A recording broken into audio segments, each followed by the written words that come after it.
In the darkest and most vibrant heart of Africa lies one of the most dangerous and enigmatic countries on the planet, a nation called the Democratic Republic of the Congo, where landscapes of overwhelming beauty coexist with extreme realities such as wars and tribes that live as they did thousands of years ago. The Congo is a country with surprising traditions such as polygyny, where some men have more than 10 wives, and magical places such as the second largest jungle on the planet, the most dangerous volcano in Africa, and Virunga National Park, home to the world's rarest elephant and the last mountain gorillas. This extraordinary natural beauty contrasts with the country's endless wars, caused by the control of mines full of gold, coltan, and blood diamonds, as well as by guerrilla groups and smugglers in search of gorillas and elephant horns. This region is home to one of the most amazing tribes on the planet, a leaderless ethnic group that lives as it did thousands of years ago, considering the forest their only god, with a unique genetic makeup that makes them the shortest humans in the world, thanks to an evolutionary adaptation that helps them survive in the densest jungle on Earth. Get ready to discover with us a place as magical as it is challenging, full of stories, contrasts, and secrets that you won't find anywhere else. Let's get started.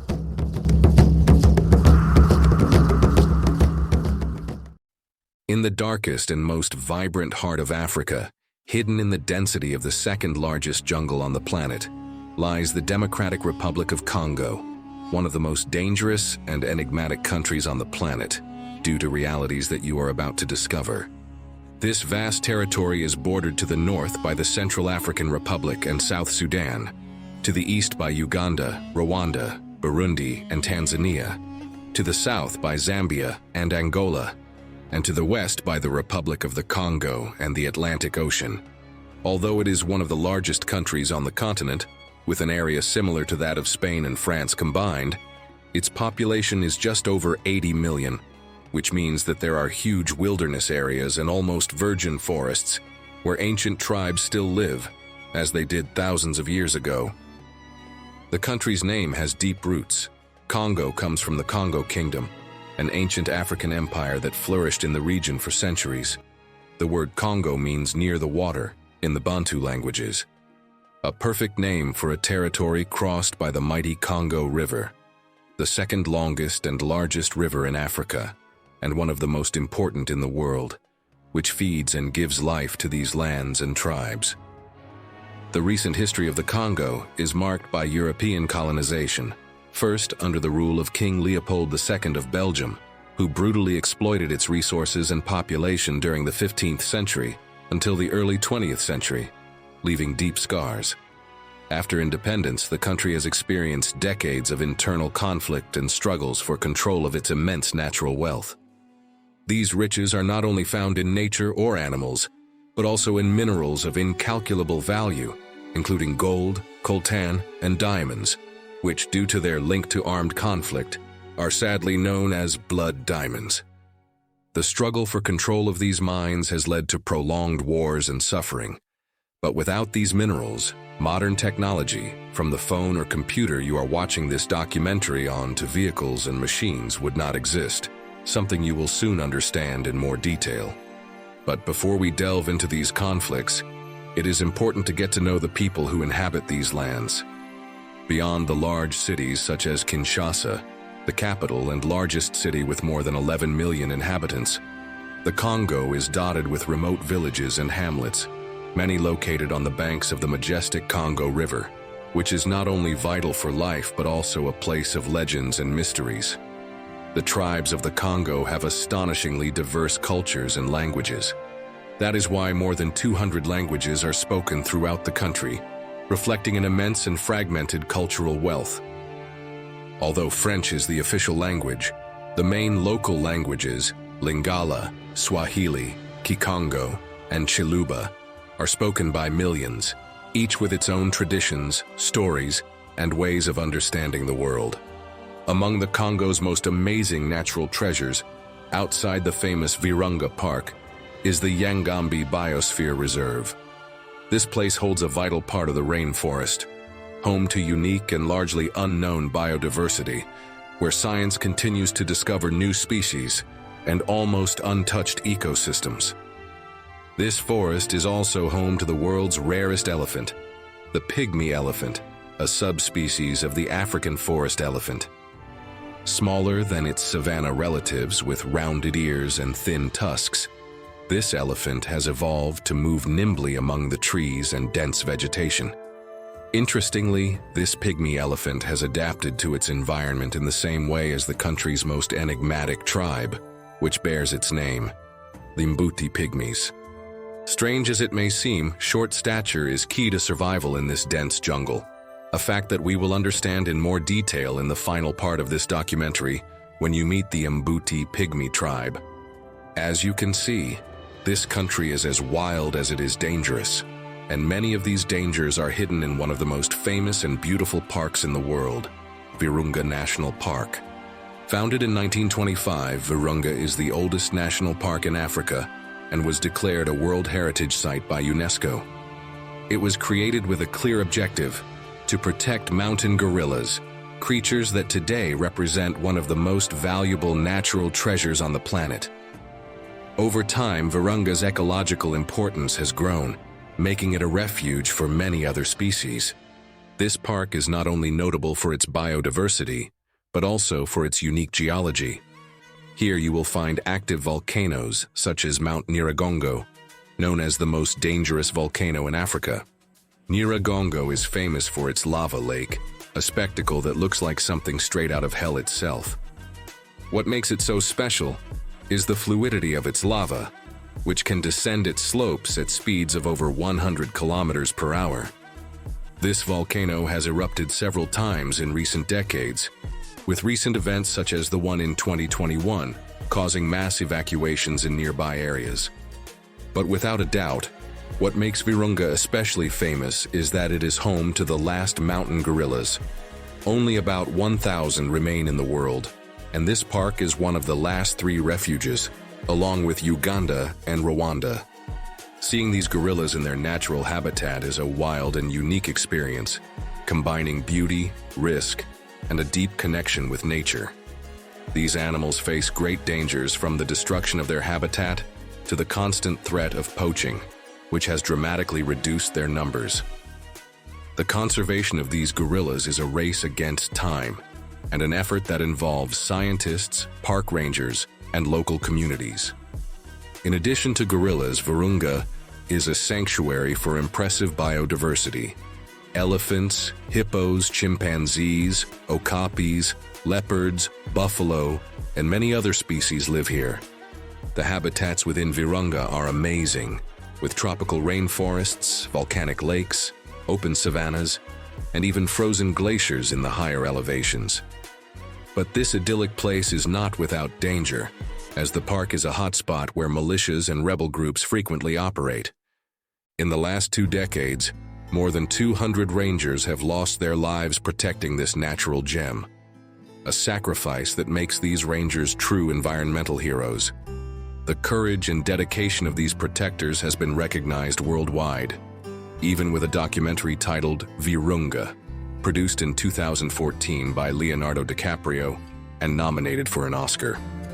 Visiting Virunga is possible, but it is not easy or always safe, as a special permit is required, and the security situation can change rapidly. Despite this, those who manage to enter the park describe the experience as one of the most intense and transformative of their lives. But Virunga is just one of the hotspots in this country. The natural wealth of the Democratic Republic of Congo, rich in valuable minerals, is probably its main source of conflict. The gold, silver, and other mineral mines are immense and are exploited under extremely harsh conditions. In recent years, the most valuable mines are those of coltan, a mineral essential for the manufacture of smartphones and computers. This natural resource is so in demand today that it has led to massive exploitation and fighting for control. Unfortunately, children and adults work in these mines for more than 16 hours a day, receiving very little in return, as these places are often controlled by groups that value the mineral much more than the lives of the people who extract it. The Democratic Republic of Congo is known for its so-called blood diamonds, which come from conflict zones where their trade finances wars and violence. As a result, these diamonds are often literally stained with blood, even though they are later washed and sold in jewelry stores. Curiously, the price of diamonds should be much lower, as the actual amount available on the market is greater than it appears.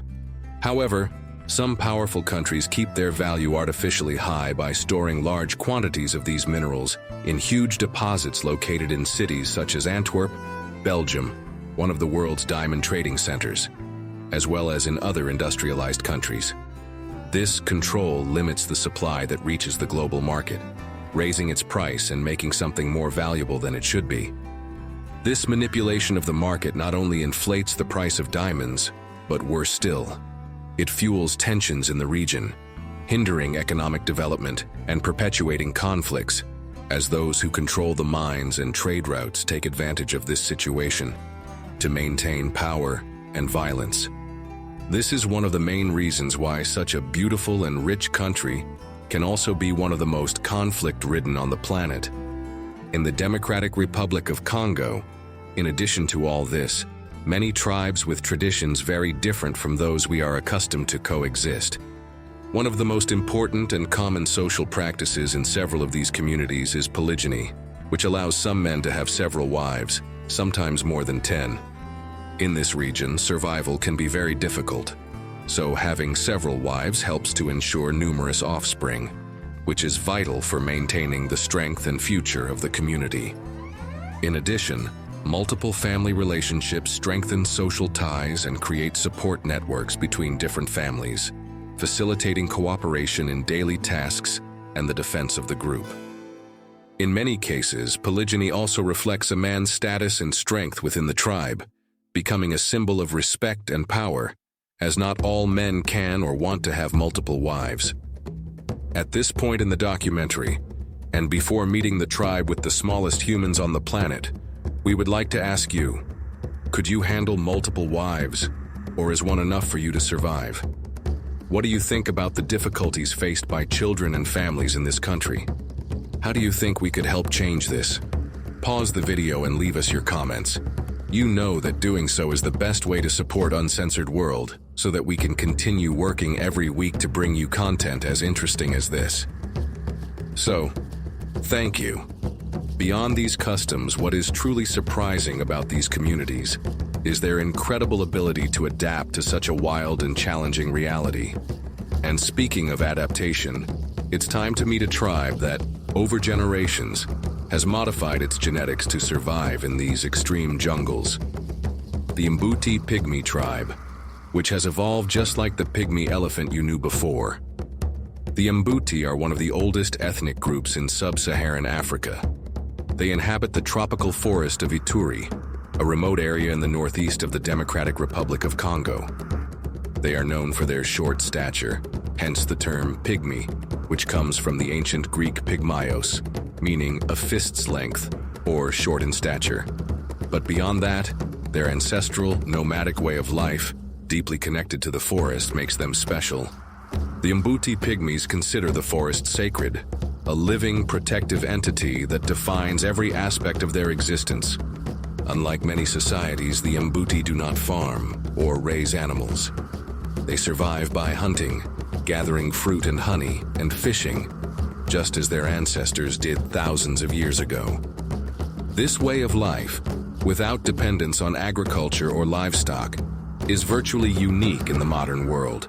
For them, every day is a new adventure.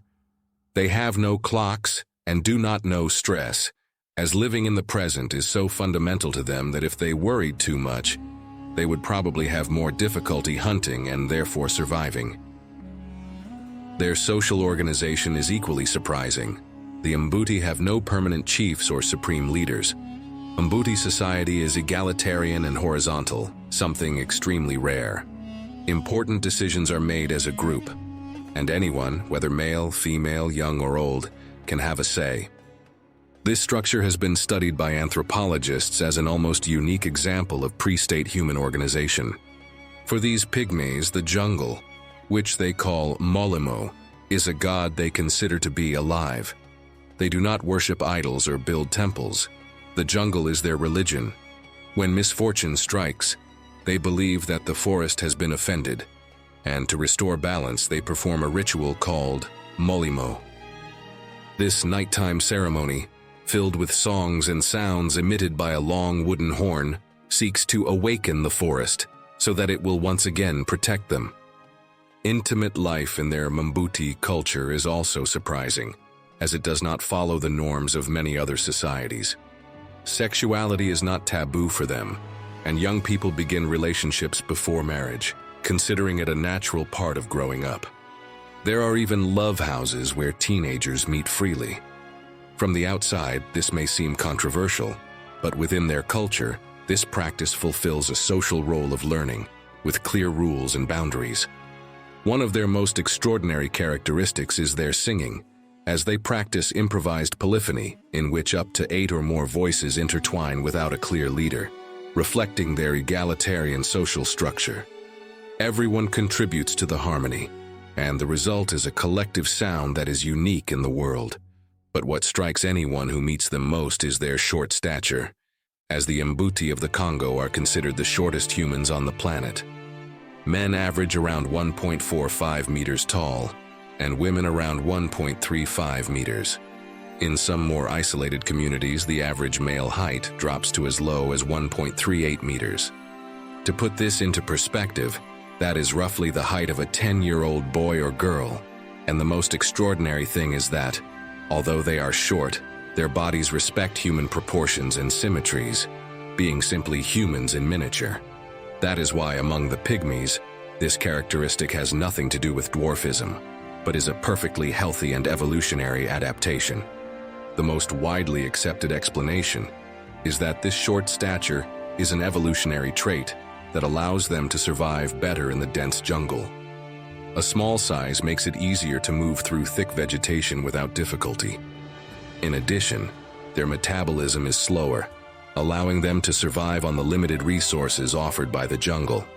They also reach puberty earlier than other populations, which favors greater reproductive capacity in such a demanding environment. For this reason, it is common for them to have relationships and become parents at an earlier age than the average in many modern societies. For the Mbuti pygmies, far from being a disadvantage, short stature has been a key advantage for their survival for millennia. However, despite their rich and ancient culture, the Mbuti face serious threats.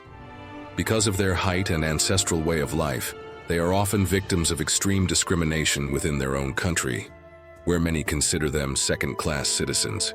As a result, many have been exploited, used as servants, and even hunted during armed conflicts, due to superstitions and prejudices on the part of some inhabitants of this country.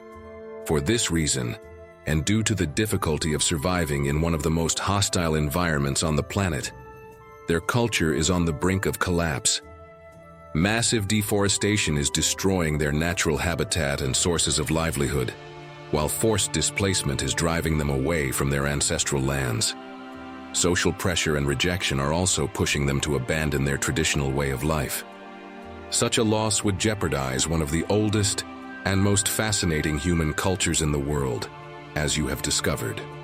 At Uncensored World, we sincerely hope that this will never happen, as we could surely learn a lot from the way the Mbuti pygmies live.